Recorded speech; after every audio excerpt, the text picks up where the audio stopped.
y'all doing? A couple people brought it to my attention. It's been 3 weeks since I've done a DIY. I thought it'd only been a week. Folks, tax season for solopreneurs. Not pretty. So that you probably heard me talking about my new online class, Trees in 4 Seasons. Search the hashtag. You want to see what people are doing. And it's awesome. I will show you real quick. But, yeah. So this is like the summer session. And we do lots of cool stuff. It's awesome. But it occurs to me that, not everybody has the time or budget to do a full class. So I wanted to do kind of a mini class here in the Instagram stories.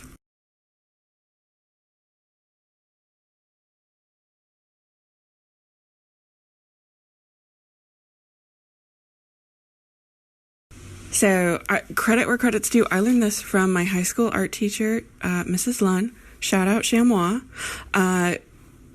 She called these spider trees because the itsy bitsy spider went up the water spout down came the rain. So if you know that song, you do the trickle down motion for the spider. It's the trickle down, trickle down. That's the itsy bitsy spider. That is the motion that you need to create these trees. And it's magical, and I love it, and it's still cheap. So for most of the paint that you use today, whatever quality, variety you want, go for it. But you need one kind of dark, dark. I never use black. This is a Jenkins green. An extremely dark acrylic paint that is high in quality with a high pigment load. You could also use an acrylic ink. This stuff is not, this is fine for our other colors, but you're going to need one color dark that's a really good quality. It's worth the splurge. Get a small thing. It's going to last a long time. And for the base, I'm using my reject pile, okay? It's stuff on paper that's already colored, I do almost all of them like this. It doesn't really matter so long as it's absorbent, and I highly recommend. So this one was just a watercolor wash that never went anywhere. This, you recognize this from the pear tutorial. This is just watered down acrylic. I've got some collage. It really does not matter so much what it is, but it needs to be highly absorbent. Ready-made canvases are not going to be absorbent enough. They're going to be sealed off a little, even if they're pre-gessoed. Construction paper is not going to cut it. You're asking for trouble. Just, folks, use your rejected watercolors or your other, or acrylic, it doesn't matter.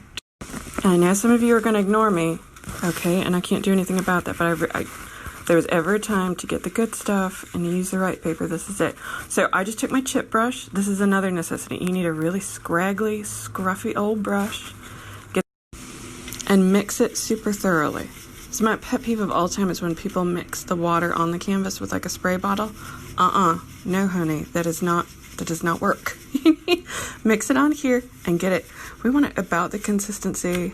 Okay, so you can always bring a wet brush to a palette and water down your paint, but you never bring a wet brush directly to paint on the canvas. You will compromise the integrity of the paint. You don't want that. But anyway, back to the story. Okay, so you got this, you got it loaded, and watch. I'm going to aim for roughly about the 3rd mark. Boop, boop. That's it. You want it nice and wet. If that was gloppy, that would not give me all of this wonderful droplet action. You want it really. And now it's time. The itsy bitsy spider went down the spout again. All right, now if your paint's a little thick, like in spots, tap it slightly. That'll get them going. Okay, so take a smaller brush and load it. And if you just want that to run, just tap. And look, that loaded the drop, and it'll let it run its course. And the thing you really have to challenge yourself is to let gravity do the work. Don't let gravity direct those droplets. Okay, because I know it's real tempting to come in here and just start doing lines. You're going to get just more delicate, more interesting strokes when you let it take the lead. Just let it happen. And if you're a beginner, this is what makes it so much less intimidating, because it's going to happen. You could not mess this up. The only way you could mess this up is if your paint was too thick when you splattered it on. But guess what? Now, for branches, I'll just find 3 or 4 of these little, droplet-y things, and I'll just connect them down. If you get carried away with it, it gets a little excessive. But, And the only rule, I talk about this in Trees and Four Seasons, the only rule is that trunks are pretty much always thicker on the bottom than they are on the top. So it's thin down here. That's going to look a little wonky, so I might thicken that up a little. But other than that, I'm just... Okay, what do I have here? Piece of plastic. It's just a wrapper that I just decided to save. Get it in some wet, watered down acrylic paint. I always mix 2 colors because then it just ends up more interesting. And come in here and just dab in. And I just added some more yellow so you can see. I'm trying to just get multiple color presences on here. And then come in. And I don't mind a bit. It's going to pick up some of that black and smush it around. All the better. All the better. Now, you could do this with a brush, by all means, but I couldn't do that if I tried. And I'm not bad with a brush. This just does everybody some favors. Just get yourself some plastic. Use a coffee filter. And you guys know how I feel about splatter. I just happen to have some pink going. So I'm just taking a wet pink, and I'm just going to, boop. No particular agenda. I'm just letting it lend some interest. Okay, so take this, let it dry.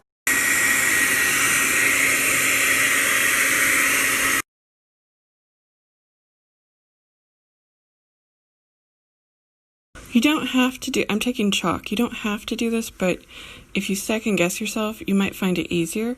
What I will do is I will literally come in and clump off, like make cloud tops, so I know how far to go.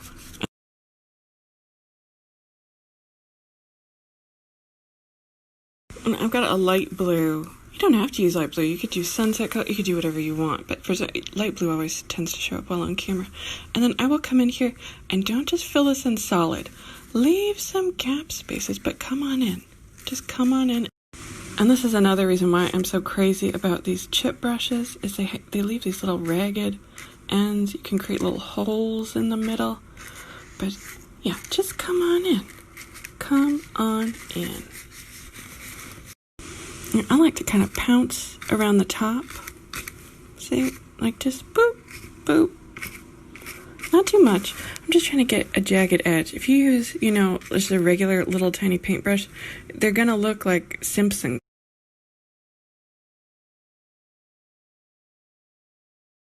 Okay, now coming back with the small brush, and again a blob, and just fill in these gap spaces very loosely. I don't go right up to the edge.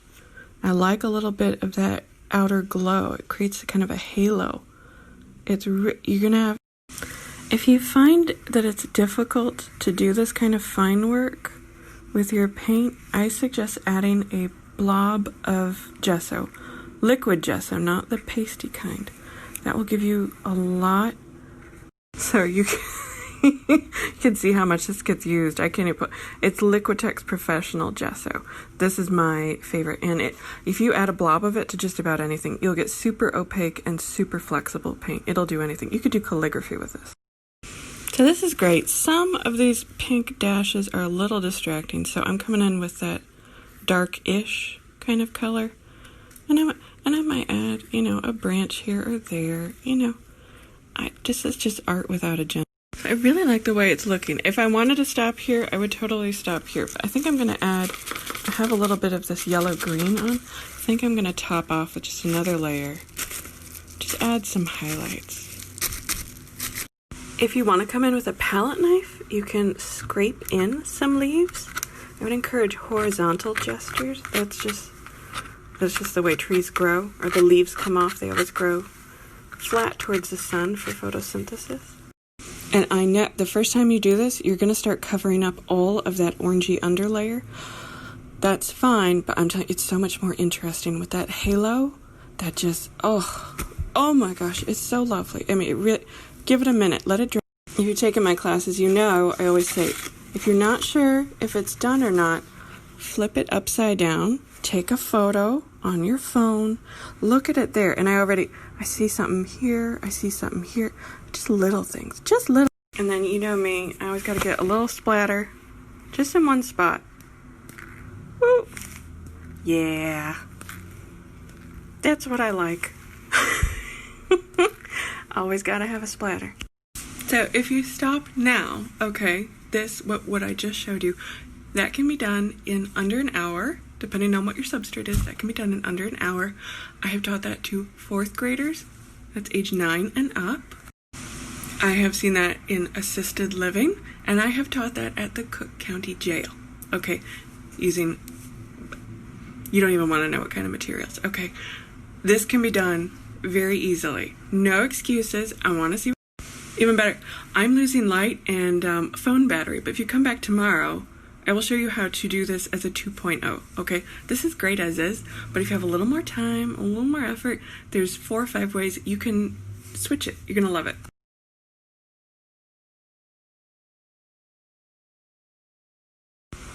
Happy Friday! I'm back. You guys are already sending me photos of the trees. They're so fabulous. I'm so excited to see people doing them. If you want to follow what you know so far, that's great. If you want to add a little snap and sizzle, keep going. So here's a way to ramp it up just by adding a little perspective, a little foreground, background. Now, this is what we did yesterday. You can't see the tree's feet. Over here, not only can you see their feet, you can see they are landed in various positions. So I am coming in and I'm filling the gaps, but notice there's this sort of line of delineation.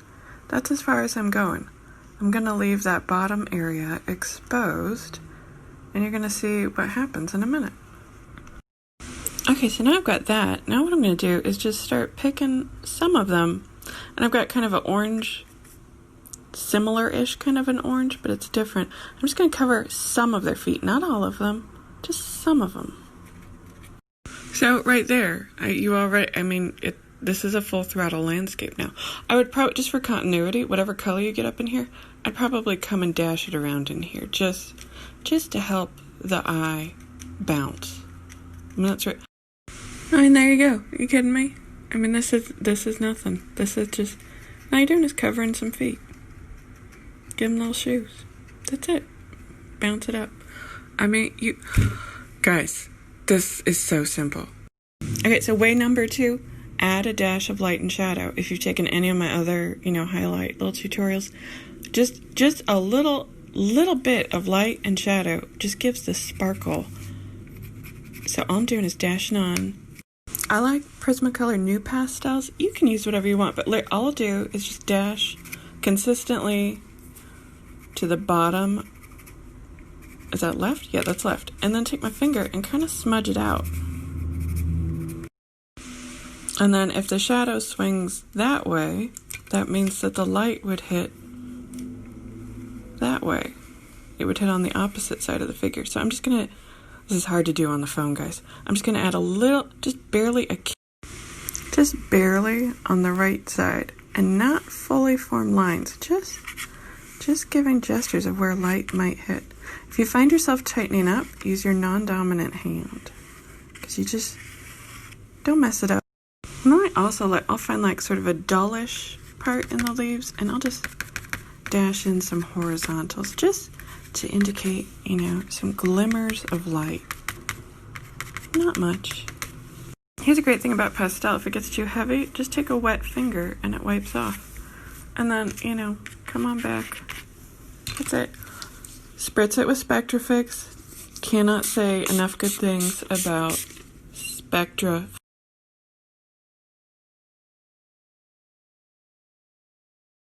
Okay, this is going to require a little visualization on your part, but imagine 2 of these next to each other, okay?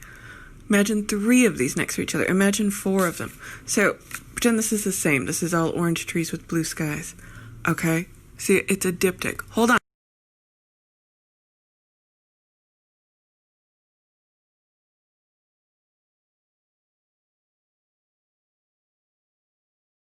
Can you imagine just a big series of these? Nolene has them over so far. I think that would be fantastic above a bed, or if you had a big dining, 3 in a row across a big empty dining room wall. Wouldn't that be fun? Okay, if you do that, you know who to tag.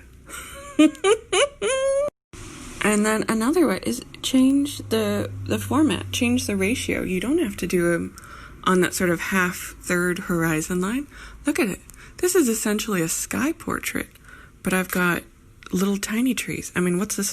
I got a cluster over here and then a solo tree over here. And then I'm doing all kinds of weird stuff in the sky. Who knows? Okay.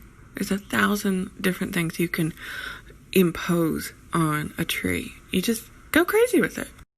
So you can take it a bunch of different directions, but that's four decent starts.